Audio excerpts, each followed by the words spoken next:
ఎట్లా పడుతుంది మొత్తం రోజు అంతా తింపాలి పైపులు వేసుకుంటాం పైపులు తీసుకురావాలి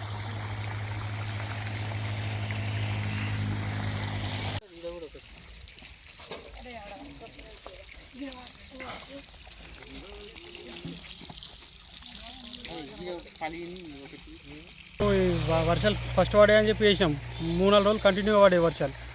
పడ్డాయి కదా అని మక్కలు వేసినాం మక్కలు వేసిన తర్వాత మొత్తం వానలు అటే పోయినాయి మొత్తం వానలు పడతలేవు మక్కలు వేసిన తర్వాత మక్కలు ఆడొకటి ఇడొకటి వెళ్ళినాయి పదన సరిపోక మక్కలు వెళ్తలేవు మక్కలు వస్తలేవు అని చెప్పి ట్యాంకర్ పెట్టుకుంటా ట్రాక్టర్ పెట్టుకుంటా కిరాయికి చేసుకుంటా నీళ్ళు వాడుతున్నాం ట్యాంకర్తో ట్యాంకర్ బయట వాటర్ దగ్గరికి తీసుకొస్తున్నాం వాళ్ళ దగ్గర ఉంటే వాటర్ వాళ్ళ దగ్గరికి తీసుకొస్తున్నాం ట్యాంకర్కి 1200 దాకా తీసుకుంటున్నాం కిరాయిలు తీసుకుంటా వస్తున్నాం ఈ ట్యాంకర్ ఎగర వారాలంటే ఇప్పుడు మనకి ఏడేమి ట్యాంకర్లు కావాలంట